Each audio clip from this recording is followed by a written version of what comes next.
Glória a Deus. Querido, você vai abrir a Bíblia comigo em Zacarias capítulo 7 e nós vamos ler todo o capítulo 7, irmãos. E você que nos visita, nós estamos aí numa série de mensagens no livro, né, de Zacarias, e hoje então encalhou para nós o capítulo 7, né? Mas tem sido aí meio conturbado, né, algumas mensagens aí por causa de alguns períodos, né? E aí, amanhã, por exemplo, domingo que vem a gente já vai ter aqui um missionário, então a gente para o livro.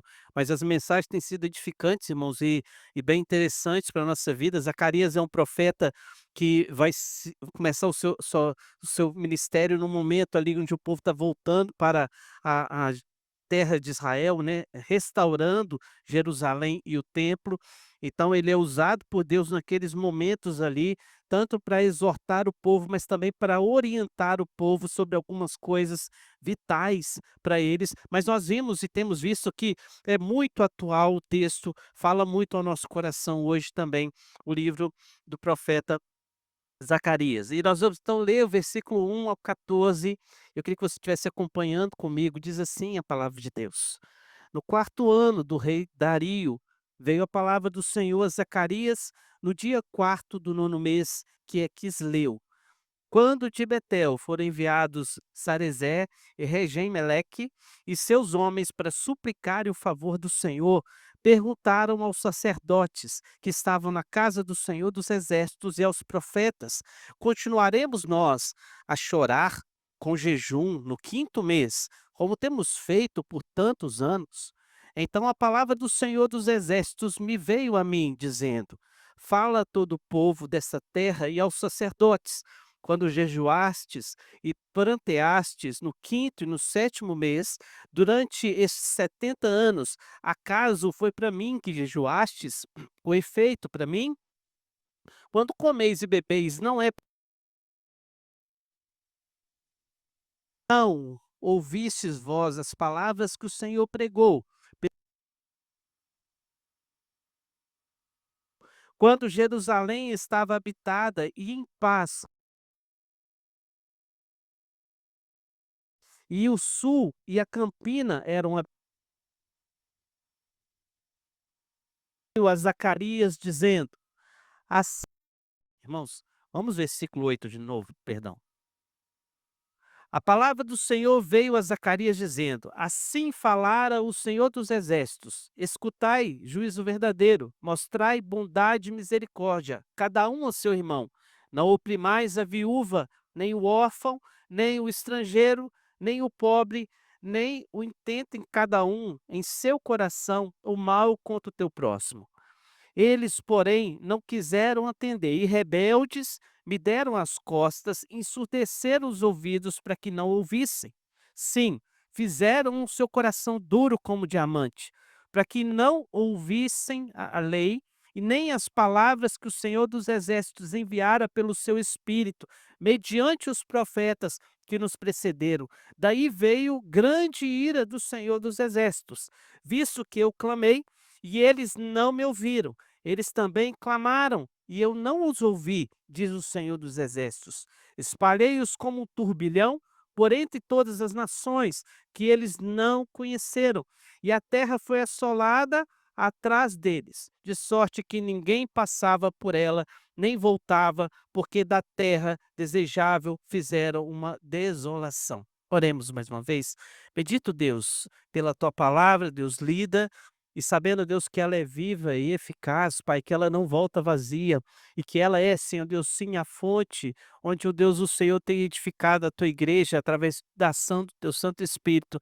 Nós clamamos ao Senhor que fale ao nosso coração, Deus, dê-nos entendimento para que nós possamos, assim, continuar crendo em Cristo Jesus como sendo o nosso Salvador sempre. Em nome dele que nós oramos. Amém. Meus irmãos, alguns irmãos aí sabem que a gente teve a oportunidade de fazer uma viagem, conhecer um lugar que talvez muitos aqui já conheçam, mas nós não conhecíamos, né. Os mineiros, né, aventurando no Rio de Janeiro, nós fomos, conhecer Cabo Frio.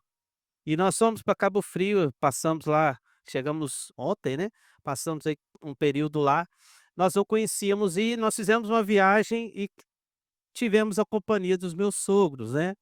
E irmãos, Meu sogro é aquela pessoa, assim, muito atenta, sabe, no trânsito, né. Quando a gente andava de carro com ele e a minha esposa e via assim: "Ô pai, ô quebra-mola", cadê?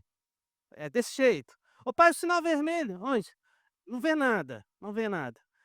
E eu fui tranquilo, né, irmãos, eu sendo conduzido pelo GPS, foi com ele: "Ó, vai atrás", e a gente sempre viajou assim, ele indo atrás, né. Mas irmãos, e a gente foi a estrada duplicada, falei: "Tranquilo, né", sem movimento quase nenhum de trânsito, graças a Deus, a viagem estava sendo tranquila, até que o meu sogro cochilou. E aí, irmãos, em vez de entrar à direita, lá vai o meu sogro passando direto. Eu falei: "Meu Deus do céu, e agora? Vamos lá". Aí, combinado deu algum problema, deu algum BO, separou, liga. E aí, beleza, né, ele ligou, a minha sogra ligou. Aí minha sogra pega: "E aí, nós estamos perdidos, não passamos". Aí ela pegou o celular e pôs. Só que ela já tinha pedido ajuda para um cara lá que estava trabalhando aí na duplicação lá da pista, né. Aí ele falou assim: "Ah, tá lá perto da placa tal, eu vou lá, vou levar vocês". E foi. E ela foi mostrando, assim, a pista, né, e como eu tinha acabado de passar nessa pista, estava fresco na memória, eu fui falando: "É isso mesmo, isso, nós viramos aí, tal". Aí, irmãos, chegou, no viaduto, ela estava seguindo o cara, né, e aí tinha um viaduto descia e tinha uma pista aqui e uma outra que descia. Aí eu falei com ela: "Vira direita, direita, direita". Aí ela tá assim, eu só ouvi ela falando assim com o meu sogro: "Ele tá mandando virar direita, mas o cara foi pra lá, vão atrás do cara?". E foram atrás do cara, e foram atrás do cara. E aí nós descemos e paramos e ligamos. Aí teve a hora que eu falei assim: para aí que nós vamos atrás de vocês". E paramos, irmãos. Nisso aí, nessa brincadeira, aumentamos a viagem mais 1h30 na viagem, né, a volta que tem que dar, né. Mas o que eu quero usar aqui para chamar a atenção para você sobre isso? Irmãos, não é porque a gente está andando que a gente está chegando no lugar que a gente quer. Concorda? Não é porque está em movimento que nós estamos, irmãos, em uma rota segura que vai nos levar ao nosso objetivo. No caso da minha viagem, da minha família, o objetivo era chegar em Cabo Frio, né? Agora, qual que é o seu objetivo na vida cristã? Qual que é o nosso objetivo como povo de Deus? Onde nós queremos chegar?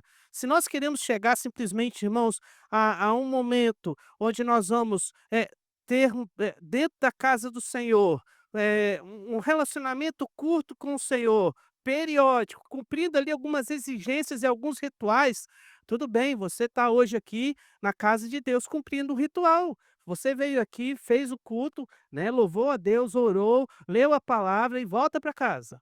E isso é, para muita gente, o que é servir a Deus. Mas isso não é o que nós podemos observar que o texto vai nos chamar a atenção. Mas servir a Deus é algo muito mais profundo, envolve, irmãos, realmente um relacionamento com Deus. É o que eu falo muito com os irmãos: "Irmãos, Deus não quer que você o sirva apenas. Deus não é um Deus tirano", tanto é que sempre Deus primeiro dá graça para depois dar lei. Né. Não é isso que o mundo fala: "So Deus é um Deus tirano", não, primeiro é um Deus que dá graça. Primeiro Deus salvou, depois Deus falou: "Ande assim, porque andando assim você continuará salvo". É essa a ideia que a Bíblia vai nos trazer. Então, ele nos chama a atenção que nem sempre o movimento que nós fazemos, nem sempre a estrada que seguimos, nem sempre aquele que nós achamos que é confiável, estamos seguindo a direção dele, é realmente aquele que vai nos levar aonde queremos chegar. Mas irmãos, Zacarias 7, então, o povo estava continuamente jejuando. Aqui no capítulo 7, na verdade, ele surge de uma pergunta no versículo 5, quando ali, irmãos, vem uma comitiva, e essa comitiva tem uma pergunta, tem uma dúvida. Eles agora querem tirar uma dúvida com os sacerdotes, com os profetas, e entendendo que Deus está ali agindo no meio do povo. Então, a pergunta parece ser uma pergunta, irmãos, favorável, inteligente. Então, a pergunta que Deus retorna a eles é o cerne da nossa questão. O versículo 5, então, no finalzinho, ele faz uma pergunta, o Senhor pergunta: "Foi para mim que jejuastes?". Então, irmãos, a questão era o jejum. O versículo 1, nós observamos uma verdade. Irmãos, no quarto ano do rei Dario, veio a mim a palavra do Senhor a Zacarias, no dia quarto do nono mês, que é Quisleu. Qual é a verdade que nós encontramos nesse verso? Havia já passado 2 anos, do capítulo 6 ao capítulo 7, tem um intervalo de 2 anos. O templo estava sendo construído, né, já tinham lançado os alicerces, e nesse período, então, de 2 anos, Zacarias não profetiza, Zacarias não retrata nada da sua palavra, daquilo que Deus o deu para entregar ao povo. Mas aqui, então, tem um intervalo de 2 anos. Esse período de 2 anos, o povo que provavelmente ainda estava na Babilônia e espalhado por outros confins da terra, perceberam que, olha, o templo é real. Realmente o templo está sendo reconstruído. Olha, realmente, o templo está sendo reerguido. Deus tem abençoado, Deus tem sido favorável com aquelas pessoas. E eles então começaram a indagar: será que não é hora de nós irmos lá e perguntar se a gente tem que continuar fazendo o que a gente faz? Jejuando, né? Então Zacarias, irmãos, chama atenção para a gente para uma verdade. O jejum é uma prática cristã. O jejum é uma prática bíblica. Mas o que nós observamos, irmãos, que havia apenas uma recomendação bíblica de jejum. Isso se encontra em Levítico 23, versículo 27. A única recomendação dada diretamente para Deus, para que o povo jejuasse, era o seguinte: mas ao 10 deste mês sétimo será dia de expiação. Tereis santa convocação e afligireis a vossa alma, trareis oferta queimada ao Senhor. E nesse dia, então, no sétimo dia, o dia da expiação, havia um jejum coletivo da nação a Deus, reconhecendo e também, como o texto fala, afligindo a sua alma diante do Senhor. Era o único jejum que Deus ordenava que fosse feito. Ah, pastor, então quer dizer que os outros jejuns, eles não eram ordenados por Deus? Irmãos, eles tinham aqui uma listinha de 4 jejuns que eles colocaram, no seu calendário judaico. 4 jejuns. E esses jejuns foram incluídos justamente no período que eles foram para a Babilônia. Então, durante 70 anos, é até dito aqui no texto, durante 70 anos, eles jejuaram 4 vezes ao ano, e essas 4 vezes ao ano não é uma ordenança do Senhor, mas é uma disposição deles de fazerem. Deus está condenando o jejum? Não, não o fato de jejuarem, mas o motivo pelo qual eles jejuam. Então, a pergunta é respondida se eles deveriam continuar jejuando ou não, no capítulo 7 de forma negativa e no capítulo 8 de forma positiva. Então perceba uma coisa, se você quer entender a mensagem toda, domingo você tem que voltar, não nesse domingo, mas no outro, você tem que voltar para você saber qual que é o restante da resposta. Então hoje você vai ter só a resposta negativa, mas tem a resposta positiva, né. Então, irmãos, o versículo chama atenção pra gente, que John MacArthur ele vai dizer que inculca ao povo a necessidade de viver em retidão. O Senhor então aproveita a oportunidade. Sabe aquela coisa que, pai e mãe faz muito, né? Ó, tá esperando só o filho falar alguma coisa e o pai dispara e a mãe dispara, tá bem? Mas eu falei com você e não sei o quê, né? Não é assim, o Elias? A Mirene, você fala assim: falei com não falei com você, falei com você. Não é assim? Às vezes a gente está esperando só, a gente sabe que a pessoa vai fazer a pergunta, e a gente aproveita aquele momento para poder dar uma lição, dar um ensino, dar aqui uma orientação para que os nossos filhos tenham uma melhor conduta na vida. Então, a verdade é, irmãos, que Deus aproveita a oportunidade. E o versículo 3, a pergunta aparentemente é piedosa. Olha o versículo 3 comigo. Versículo 3 diz o seguinte: perguntaram aos sacerdotes que estavam na casa do Senhor dos Exércitos, aos profetas, entenda uma coisa, os homens de Deus, tá? Sacerdotes e profetas, agora, nós estamos falando aqui da elite religiosa, né? Ou seja, Jerusalém voltou a ser o polo religioso. Então, por isso que eles vão lá, por isso que eles buscam lá. E eles perguntam: continuaremos nós a chorar com jejum no quinto mês, como temos feito por tantos anos? 70 anos chorando no quinto mês, O quinto mês faz referência justamente ao templo. Então, irmãos, quais eram esses jejuns? O primeiro deles acontecia no 10º mês. No 10º mês, eles jejuavam, foi quando os babilônicos entraram lá e tomaram toda a Jerusalém e a sitiaram. Nesse dia, eles jejuavam. Jejuavam também no 4º mês, quando os muros da cidade haviam sido penetrados, ou seja, quando eles entraram lá, na cidade. Então, o primeiro por sitiar, depois por entrar. No 5º mês, quando o templo havia sido incendiado, destruíram o templo, acabaram com o templo. No 5º mês, que é esse que eles estão perguntando, eles também jejuavam. E também no 7º mês, quando o governador judeu Gedalias havia sido assassinado, e ali se encontra a referência dessa história em Jeremias 41, se quiser ler de curiosidade. Então a pergunta fazia que alusão, irmãos, justamente a esse jejum referente ao templo. Por trás da pergunta havia uma questão muito mais profunda que Deus vai tratar aqui com esse povo. Deus se agrada de práticas religiosas quando o coração está distante dele, irmãos. Deus se agrada.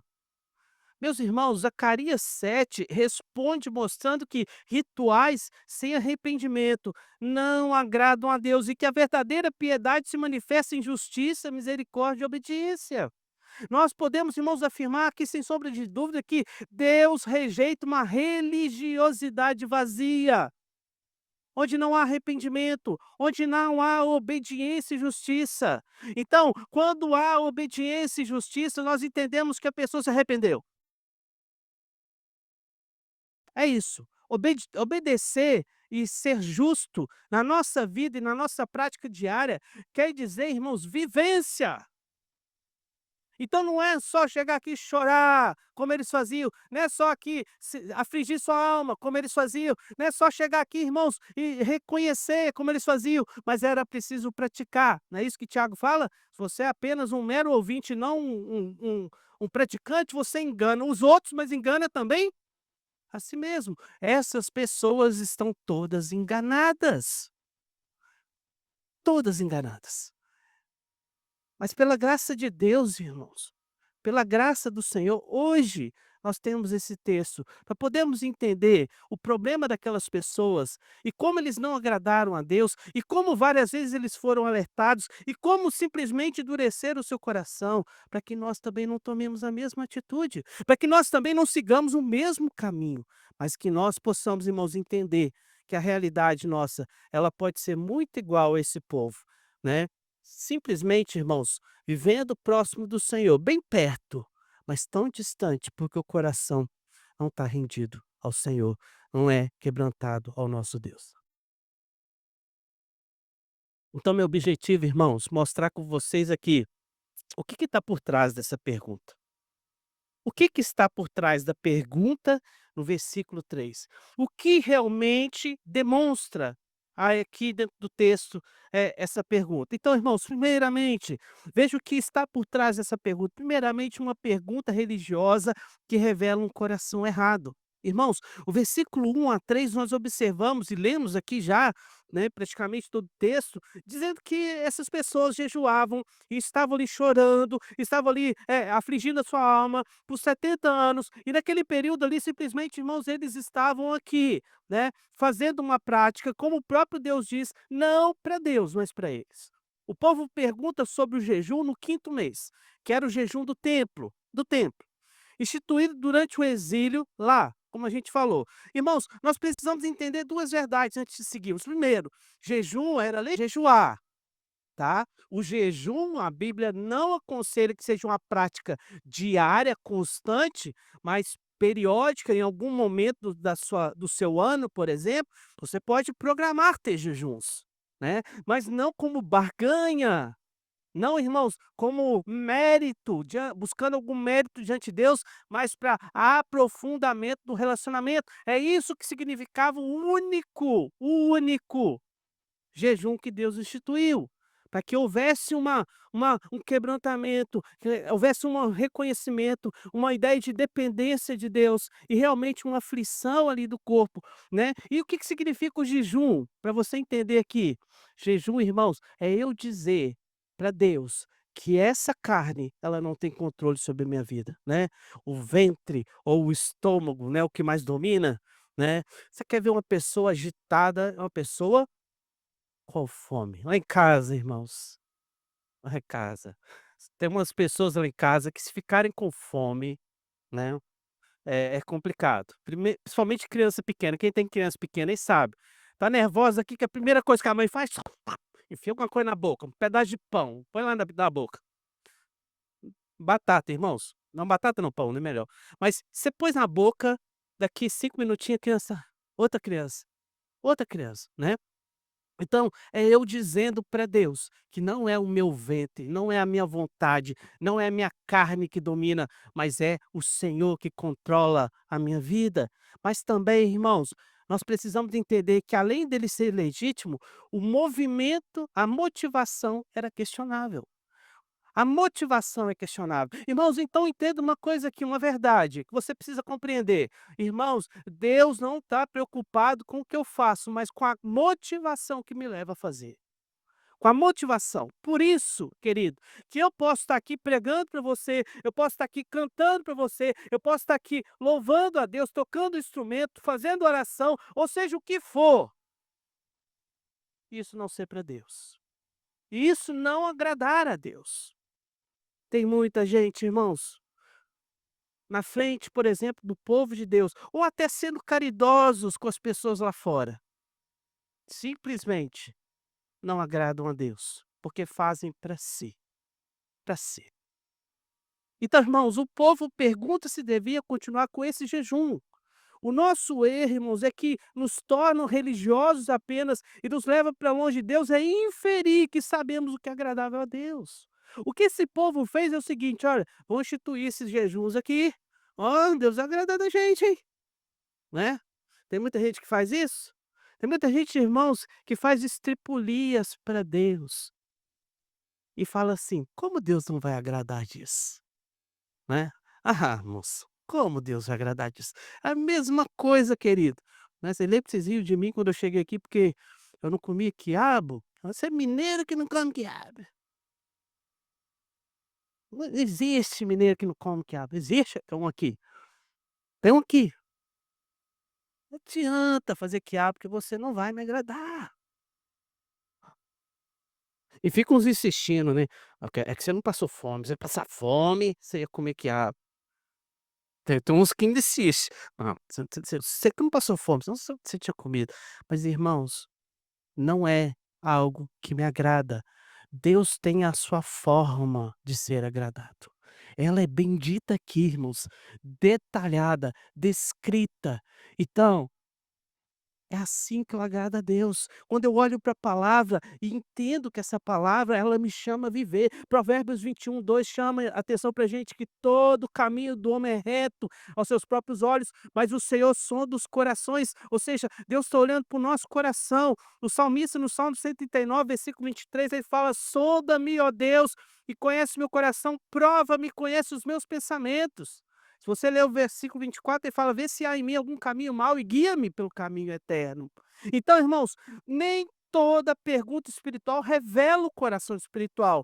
Deus não avalia apenas o ato, mas a motivação. Richard Phillips, ele vai dizer o seguinte: "O questionamento parece indicar um anseio por deixar tudo para trás". Sabe aquela coisa assim: "Ah, que bom, não preciso fazer mais". Sabe? Nem aquilo era para Deus. Aquilo não era para Deus. Eles já estavam cansados daquilo, cansados.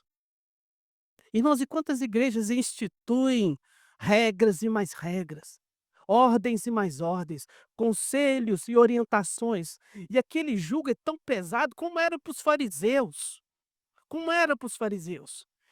E elas determinam: "Olha, cumpra isso. Se não cumprir, você não pode ficar aqui". Coisas que vão além da palavra. É roupa assim que tem que usar, é cabelo desse jeito, mulher desse jeito, e não sei o quê, tem que falar desse jeito, tem que agir desse jeito. A única regra de fé e prática é o quê, irmão? É o quê? A Dilson chegou a lembrar aqui, né, e usou até a figura, né, que muitas vezes as pessoas olham para nós, somos presbiterianos, e falam assim: "Olha, Vocês são frios, porque a gente não fica gritando por aí. É porque a gente não crê num Deus surdo, irmãos. Meu Deus ouve. Meu Deus ouviu a oração de Ana, o que que ela estava fazendo? Balbuciando. E às vezes a gente olha para essas atitudes e fala assim: "Nossa, que religiosidade, que coisa maravilhosa, que rapaz poderoso, olha como ele fala, olha, que religiosidade". E Deus, irmãos, está olhando para o coração dessas pessoas. Como nós nos enganamos. Samuel se enganou, irmãos, olhando para os filhos de Jessé e achando que a religiosidade poderia ser que o coração podia ser medido, né, pela aparência física. E eu e você não vamos nos enganar. Por isso que nós temos a palavra. Deus condenou o jejum daqueles judeus, irmãos, porque era feito para eles mesmos. O jejum, irmãos, que destina às suas próprias necessidades. Aquele povo sabia que estava errado. Sabe o que que serviu o jejum? Para eles mesmos. Para eles mostrarem, sabe, uma certa compaixão, um certo quebrantamento. Sabe o que que parece? Parece, irmãos, aquelas pessoas que vão ao médico. Vai ao médico. E aí, imagina você chega no médico, irmão, está lá, faz exames, escuta o diagnóstico e o médico até fala: "Olha, doutor", você pergunta: "É grave?". O doutor fala: "Olha, é grave, você vai ter que fazer um tratamento". E ele passa ali receitas, medicamentos, chama a sua atenção que você tem que mudar hábitos, né, tem que ser uma pessoa mais disciplinada, fazer um tratamento longo, né, e você agradece, balança a cabeça, paga a consulta, ou seja, gastou um dinheirinho, sai dali e você não faz nada que ele falou. É isso que nós fazemos com Deus. Muitas vezes, irmãos, nós vemos a casa de Deus, lemos a palavra, oramos em casa, mas nós não fazemos nada que ele manda. E depois perguntamos assim: "Por que que a minha vida é um desastre? Por que que eu venho na casa de Deus e não sinto Deus?".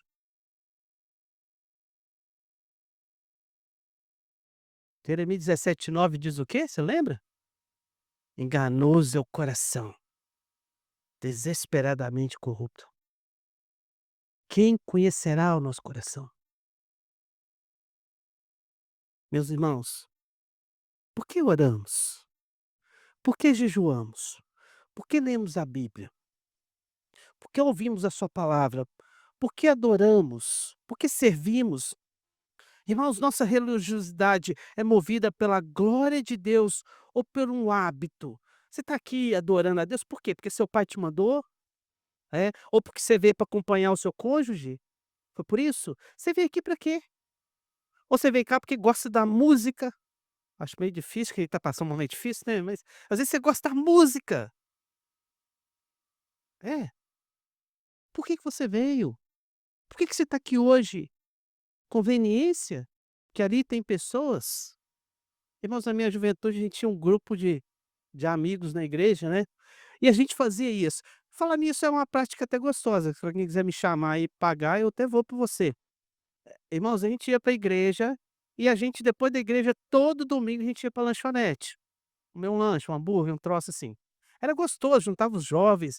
Irmãos, chegava lá 60, 70 pessoas numa lanchonete, ó, o chapeiro passava aperto. Mas aí o que que eu ia deixar para você? Começou depois de um certo tempo, um perguntar para o outro: "E aí, você vai lanchar depois do culto?".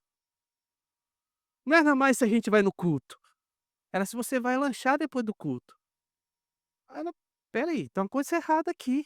Você vai lanchar?". Então o objetivo já não era mais o culto, irmãos, era o lanche depois do culto. As pessoas estavam pensando no pós-culto, então não era Deus que estavam buscando, percebe? É errado, irmãos, a gente sair daqui hoje e você chamar o pastor para lanchar fora e pagar? Não é errado, não é errado, Vinícius, não é errado, mas o errado é o pastor todo domingo vir cá pregar, fazer um culto, uma mensagem porreta para o Vinícius pegar e falar assim: "Ô pastor, gostei da mensagem hoje, vou te levar para comer um lanche". Aí tá errado, Vinícius, motivação do coração, né, então quer dizer, o pastor não está pensando em ser instrumento de Deus, não, ele está pensando em quem vai ganhar depois, é isso que esse povo está pensando. Mas irmãos, o que que tem por trás dessa pergunta ainda? Irmãos, essa pergunta também revela que Deus questiona a motivação da religiosidade. Olha o versículo 4 a 7, ele diz assim, olha: "Então a palavra do Senhor dos exércitos veio a mim dizendo: Fala a todo o povo dessa terra e aos sacerdotes: quando jejuastes e planteastes no quinto e no sétimo mês, durante esses 70 anos, acaso foi para mim que jejuastes com efeito para mim? Quando comeis e bebeis, não é para vós mesmos que comeis e bebeis. Não ouvistes vós as palavras que o Senhor pregou pelo ministério dos profetas que nos precederam, quando Jerusalém estava habitada e em paz, com as suas cidades ao redor dela, e o sul e a campina eram habitados? Então Deus responde com outra pergunta: foi para mim que jejuastes, irmãos? Então a motivação do jejum era a autocomiseração, ou seja, eles jejuavam para si mesmo. Isaías capítulo 1 ele vai falar sobre isso. No capítulo 58 ele também retorna esse assunto. O problema não era o jejum em si, mas para quem era feito. Então, irmãos, eles jejuavam para si mesmo, para aliviar a consciência, para também manter uma tradição, irmãos, para obter benefícios pessoais, e muita gente quer fazer isso também nesse sentido. Mas olha, quando olhamos para Amós 5, versículo 22, ele diz: ainda que me ofereçam holocaustos e ofertas de manjares, não me agradarei deles. Amós está falando para esse povo há muito tempo: olha, não estou agradando o jejum de vocês. Ele continua dizendo, ainda, o profeta Oséias, versículo 6, capítulo 6, versículo 6, porque misericórdia.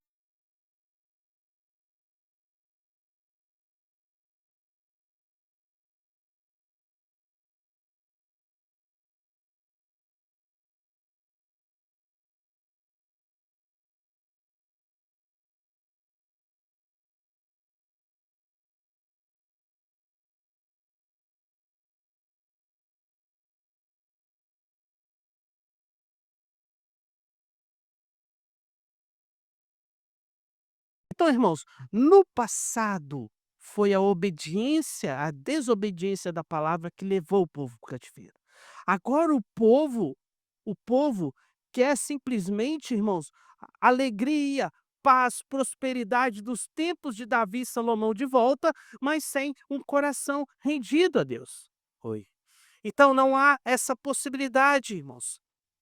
Nós precisamos ter corações rendidos ao Senhor. Nós precisamos ter um coração voltado para o Senhor. Se queremos, irmãos, agradar a Deus. John MacArthur ele vai dizer que a lamentação e o jejum observados durante tantos anos parecia apenas um ritual enfadonho diante da prosperidade, prosperidade do momento, né? Ou seja, agora o povo está voltando para a terra, né? Lembra que Jesus fala com os discípulos? Olha, os fariseus questionam: Ó, por que que seus discípulos não jejuam? Jesus fala o que com eles?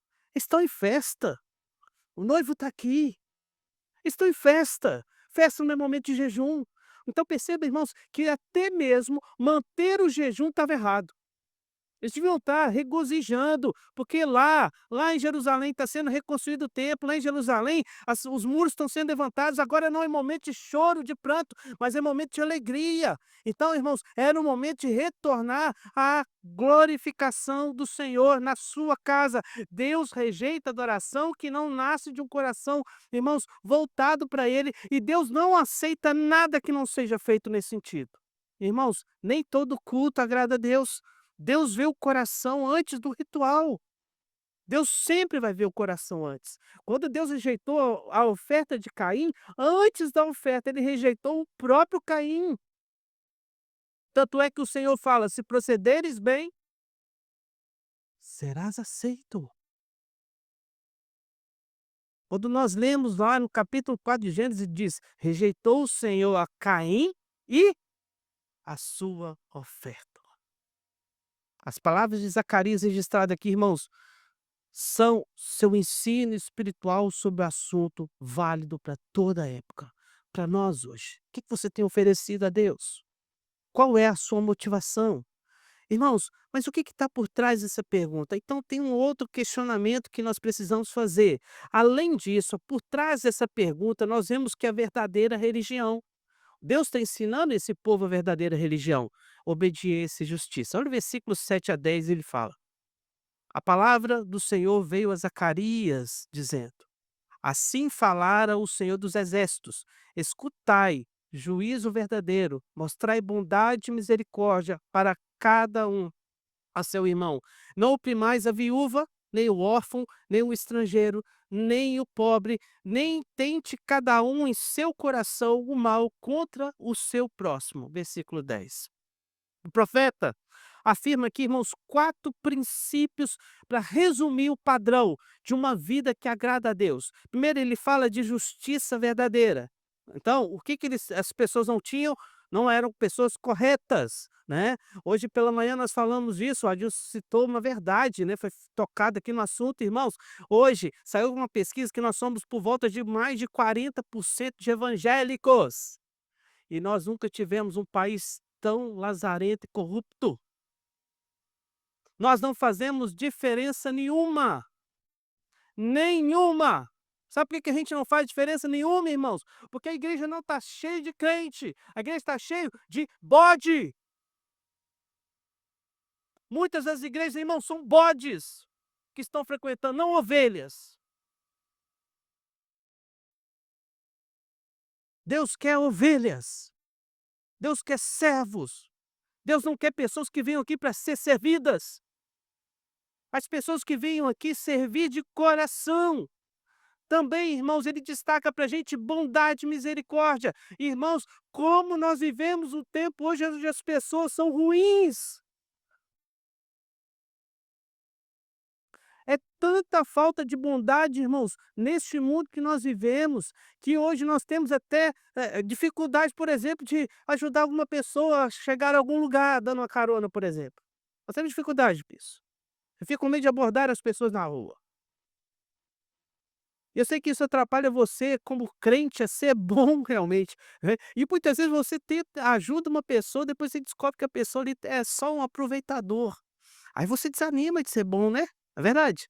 Desanima de ser bom, mas a verdade, irmãos, nós precisamos manter as boas práticas. Ele ainda chama atenção: "Não oprima viúva, órfãos, estrangeiros, pobres", versículo 10. E ele chama atenção ainda para uma quarta realidade: amor ao próximo precisa existir no nosso coração, irmãos, e nós precisamos voltar o nosso coração para isso. Irmãos, quando olhamos o profeta Miqueias, no capítulo 6, versículo 8, ele afirma o seguinte: "Ele te declarou, ó homem, o que é bom, e o que é que o Senhor pede de ti, senão que pratiques a justiça, ames a misericórdia e andes humilde com o teu Deus." Então, irmãos, em Miqueias, Deus está chamando a atenção para a gente para essa verdade. Bondade, misericórdia, amar a Deus e andar corretamente em justiça é algo que Deus requer de todo aquele que se chega a Ele buscando ser seu servo. Em Tiago 1, versículo 27, a religião pura e sem mácula para com o nosso Deus e Pai é esta: visitar os órfãos e as viúvas nas suas tribulações. Não é, irmãos, então, né, que a gente vai visitar uma viúva. É, então eu fiz a boa religião. Não. Viúva e órfão, naquele tempo, simbolizam para a gente hoje, irmãos, as pessoas carentes. Eram as pessoas carentes da época. Eram as pessoas carentes. Sabe por quê? Porque naquela época não tinha sem teto, não existia esse termo. Até tinham pessoas que moravam na rua, mas não existia esse termo. Irmãos, naquela época não tinham drogados, né, não tinha esse termo. Então alguns termos hoje, né, você precisa entender que Deus está chamando a atenção para a gente olhar para aquele que necessita da nossa mão, né, dessas pessoas que nós precisamos exercer a boa e perfeita justiça. Irmãos, é como a balança desajustada, né, você já viu? Imagine um comerciante que usa uma balança antiga, por fora ela parece perfeita, ela está limpinha, bem cuidada, com os pesos organizados, os clientes confiam nela. No entanto, irmãos, o dono sabe que a balança está desajustada. Sempre que pesa menos do que deveria, sempre. E ele continua usando, porque ele sabe claramente o problema e se beneficia do problema. Nós, irmãos, muitas vezes estamos com essa balança, desajustados. Nós muitas vezes só vemos a igreja, porque a igreja às vezes me serve de alguma coisa. Não é o Deus que eu busco. Percebe? Nós podemos estar fazendo a mesma coisa, irmãos. A pergunta que eles fazem aqui para os profetas, para os sacerdotes, pode muito bem ser a nossa hoje. Talvez você possa estar pensando aí: "Poxa, por que que eu estou lendo a Bíblia esse ano, né? É para mim ou para Deus? Poxa, por que que eu tenho orado, né? Por que que eu dei meu nome lá para Elias para orar pelas crianças? É porque eu quero ver, Deus agindo, né, eu quero que Deus abençoe, eu quero que, pela obra de Deus ou simplesmente eu estou dando o nome lá porque eu vou ficar bem aqui na igreja? Não, olha como fulano ora, pediu para orar 5 vezes, tá lá o nome da pessoa. Aí você vai ler a Bíblia toda, depois no final do ano você quer receber um diploma, ó, leu a Bíblia toda, vem aqui na frente da igreja. É para isso? Por que que você faz as coisas que você faz? Por que que você vem à casa de Deus? Por que que você busca Deus? Por quê? Então, meus irmãos, a fé autêntica ela é expressa no cuidado com o próximo, na defesa do fraco, na rejeição do opressor. Irmãos, nossa fé alcança viúvas, órfãos, estrangeiros necessitados. Não existe espiritualidade bíblica, irmãos, desassociada de ética cristã. Não existe, irmãos, uma forma de eu dizer que eu sou servo de Deus se as minhas mãos não se sujam na obra, se elas não estão lá, verdade? Então nós precisamos entender isso, irmãos. E aí, irmãos, eu vou falar da quarta-feira de novo com você. Pastor, eu não posso vir na quarta-feira. Não estou falando para você vir na quarta-feira. Faz outra coisa. E a gente não precisa nem ficar sabendo, entendeu? A gente não precisa nem ficar sabendo. Faz outra coisa. Irmãos, e a quarta que eu queria deixar para você aqui, para encerrar. Querido, quando olhamos para o texto, essa pergunta, por trás dessa pergunta tem uma outra realidade. A dureza do coração e as suas consequências. Irmãos, o versículo 11 a 14 vai nos dizer o seguinte: eles, porém, não quiseram atender, e rebeldes me deram as costas, e endureceram os ouvidos, para que não ouvissem. Sim, fizeram o seu coração duro como diamante, para que não ouvissem a lei, nem as palavras que o Senhor dos Exércitos enviara pelo seu Espírito, mediante os profetas que nos precederam. Daí veio a grande ira do Senhor dos Exércitos. Visto que eu clamei e eles não me ouviram, eles também clamaram e eu não os ouvi, disse o Senhor dos Exércitos. Espalhei-os como um turbilhão por entre todas as nações que eles não conheceram. E a terra foi assolada atrás deles, de sorte que ninguém passava por ela, nem voltava, porque da terra desejável fizeram desolação. Meus irmãos, Deus havia advertido diversas vezes. Interessante que é a primeira e única vez que nós encontramos no Antigo Testamento a palavra de Deus afirmando que o Espírito Santo do Senhor falava pela boca dos profetas. A primeira e única vez que nós temos aqui em Zacarias ele falando: "Olha, meu espírito falou através dos profetas". Então, não foi apenas homens qualquer, irmãos, mas o próprio Deus estava usando aqueles homens para os advertir e eles não quiseram atender, como o versículo 11 fala. Irmãos, escritora Joyce Baldwin ela vai dizer que atender é mais do que ouvir, significa levar as palavras tão a sério a ponto de praticá-las nas experiências que se apresentam, ou seja, é viver o verdadeiro evangelho. O povo de Deus, então, irmãos, recusou ouvir, endureceu o coração, desprezou a palavra de Deus. E o resultado disso foi exílio, desolação, ruína nacional. O que nós observamos é que tudo aquilo que realmente esse povo estava vivendo hoje é fruto de um plantar que eles fizeram lá atrás. Hoje é só colheita. Hoje é só colheita. O cativeiro, irmãos, ele não foi um ato de maldade de Deus. Não, irmãos, foi uma justiça claramente colocada por Deus diante daquilo que aquele povo tinha feito durante todo aquele ano. Irmãos, Deus várias vezes advertiu: "Gente, não faça assim, abram o coração, mudem suas vidas", e o povo não atendeu.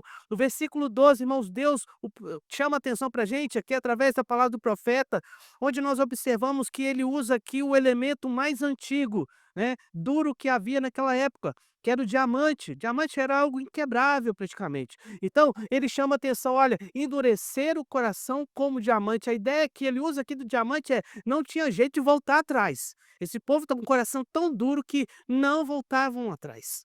Não tinha como amolecer esse coração. Então, o salmista também vai chamar atenção no Salmo 25, versículo 7 e 8, quando ele fala: "Hoje, se ouvirdes a sua voz, não endureçais o vosso coração". Irmãos, quando vamos ainda em Hebreus 3, versículo 7 e 8 diz: "Por isso, como diz o Espírito Santo, hoje, se ouvirdes a sua voz, não endureçais o vosso coração". Perceba, irmãos, eu te citei aqui 3 textos apenas, mas tem outros, chamando a atenção que quem endurece o coração somos nós. Somos nós. Nós, em uma atitude dura, muitas vezes damos as costas para Deus. E nós não podemos ser assim, irmãos.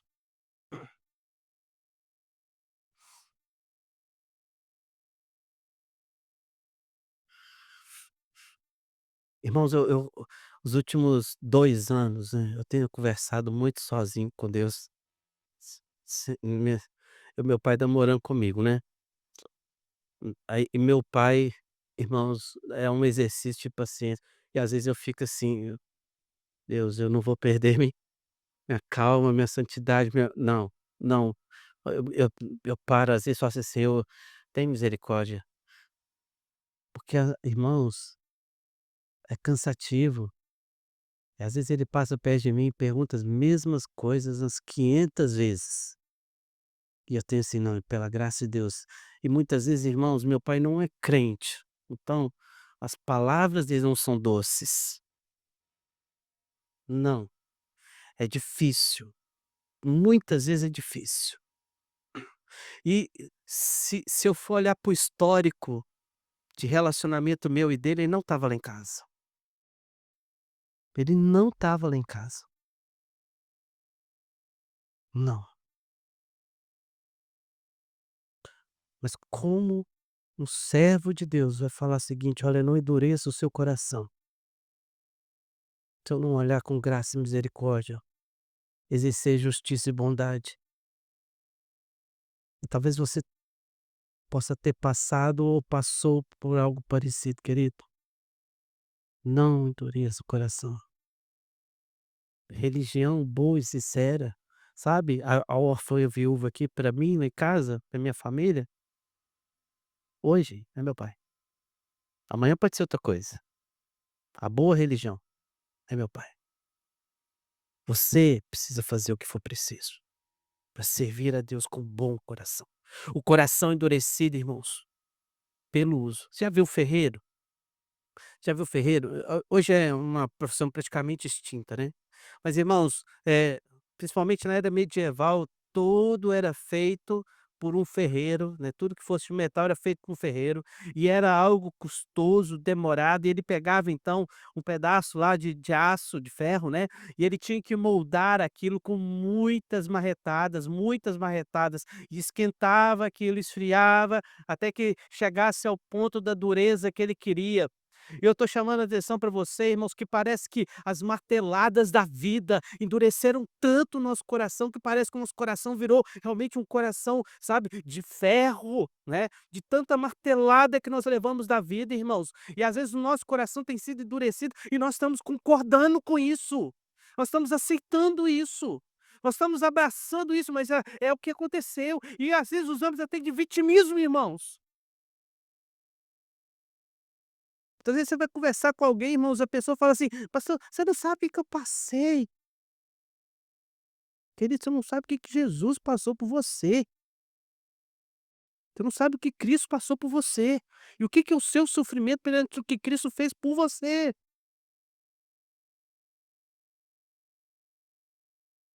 Irmãos, o perigo não está em ouvir pouco a palavra, mas de ouvi-la muito sem obedecer. Cada recusa, irmãos, nossa, de sermos sensíveis à voz de Deus, endurecendo o nosso coração, irmãos, não nos aproxima de Deus, mas nos leva para longe do Senhor. Percebe, irmãos, que o conselho de Deus é que nós não venhamos, endureçamos o nosso coração. Fica claro aqui, irmãos, que se há uma ordem, é porque há uma possibilidade de fazermos isso.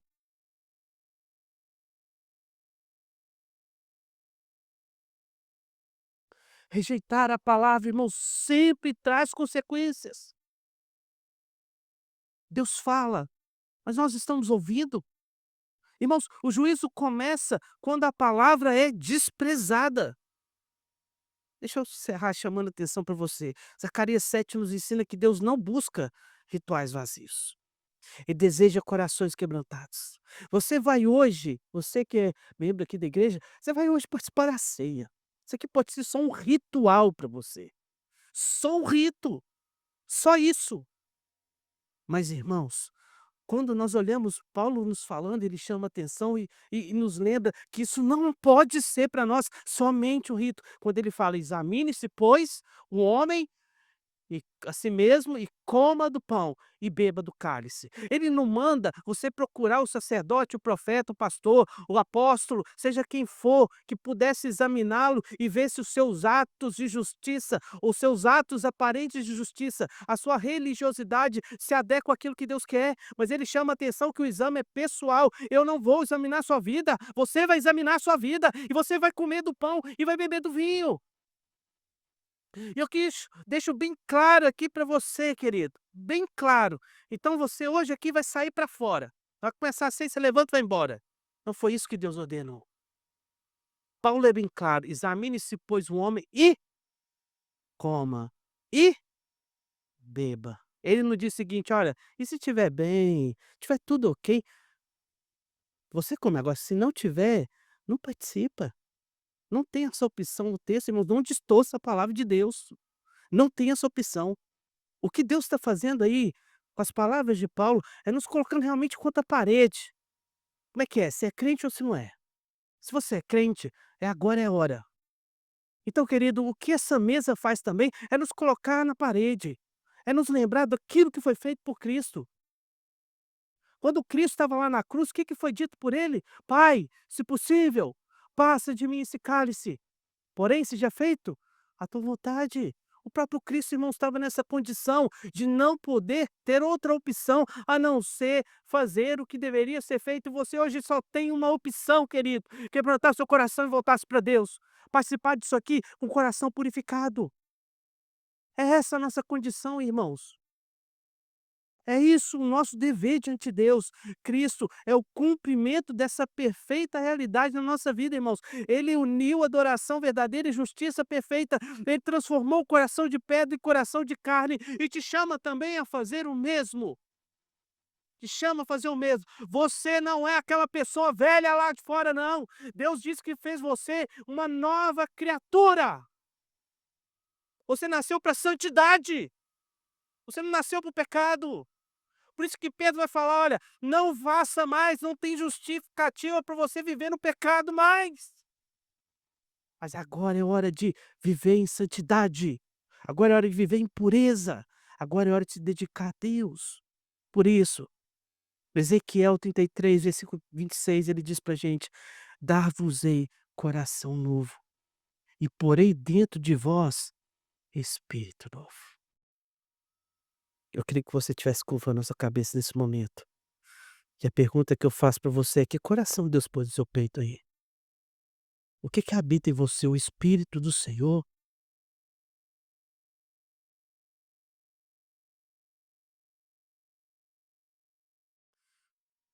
Irmãos, um olheiro ele pode produzir um vaso bonito, simétrico. Aparentemente você olha e ele está perfeito. Mas se houver uma rachadura interna, o vaso não cumpre a sua função. Ele não retém água. Pode até ser exposto como enfeite, mas não serve para aquilo que foi criado. A religião sem transformação do coração é assim, bonita por fora, vazia por dentro. inútil para Deus. Cristo veio não para que você simplesmente se tornasse um religioso, mas fazer de você um vaso novo, restaurado, capaz de conter dentro dele a vida que Cristo veio te chamar para ter.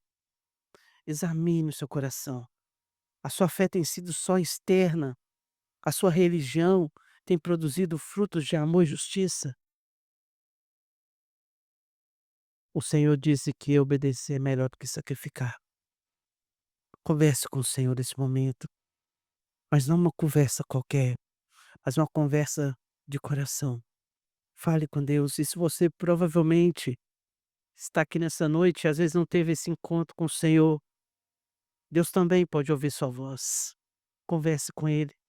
Abre teu coração. Fale com Ele. Não saia daqui um religioso, mas saia daqui um servo rendido, coração transformado, quebrantado. Fale com Deus. Deus Santo, o Deus que sonda mente e coração, o Deus que sabe a motivação que nos trouxe aqui, mas nos chama a sair daqui motivados por uma outra coisa, algo mais concreto e eterno, algo verdadeiro, ó Pai, que sempre foi proposto pela Tua palavra desde lá do Gênesis, Deus. O Senhor sempre criou-nos, ó Pai, criou o homem e a mulher, Pai, para viver um relacionamento, Deus, e muitas vezes nós não entendemos isso. Lá do Éden, o que o Senhor queria era relacionar conosco. E o Senhor nos chama hoje a viver esse relacionamento contigo, Pai. Abrindo o nosso coração, não endurecendo ele, Pai, para os seus conselhos santos, para as suas orientações. Ó Deus, mas muitas vezes, ó Pai, o nosso coração se encontra endurecido. E nós, nesse momento, reconhecemos isso. Que muitas vezes, Pai, foi só aparência. E que pode ter, ó Deus, por algum momento ser por conveniência. Ó Pai, mas que nesse momento não seja assim. Seja rendição, Pai. Seja, Deus, reconhecimento. Seja entrega. Aceita, Deus, a oração do teu povo, Pai. Quebranta os nossos corações, Deus. Abençoa a nossa vida. Vai de encontro à nossa necessidade, Pai. E a nossa necessidade é o Senhor, Deus. Ó Pai, o Senhor conhece cada um aqui, Deus. Ó Pai, nós sabemos, ó Deus, que nada pode ser, Pai, escondido dos teus olhos. Abençoa-nos, Pai. E, ó Deus, e nesse momento, lembrando, ó Pai, do propósito que nos chama aqui também. Nós estamos aqui, Deus, para participar dessa mesa, Pai. E diante do Senhor, Pai, dessa mesa, nós clamamos a Ti, Pai, que venha abençoar, Pai, esse momento, a nossa vida. Faz com que o nosso coração transborde, Deus, da Tua graça, Pai. Que nós, ó Deus, não venhamos, ó Deus, participar dessa mesa e receber do Senhor juízo, Pai, mas graça, comunhão, retidão em Tua presença. Abençoa-nos, Deus. Nós consagramos a Ti essa mesa, Pai, e pedimos a Ti que venha nos dar, Deus, uma vida transformada, Pai, hoje, agora, em Cristo Jesus. Amém.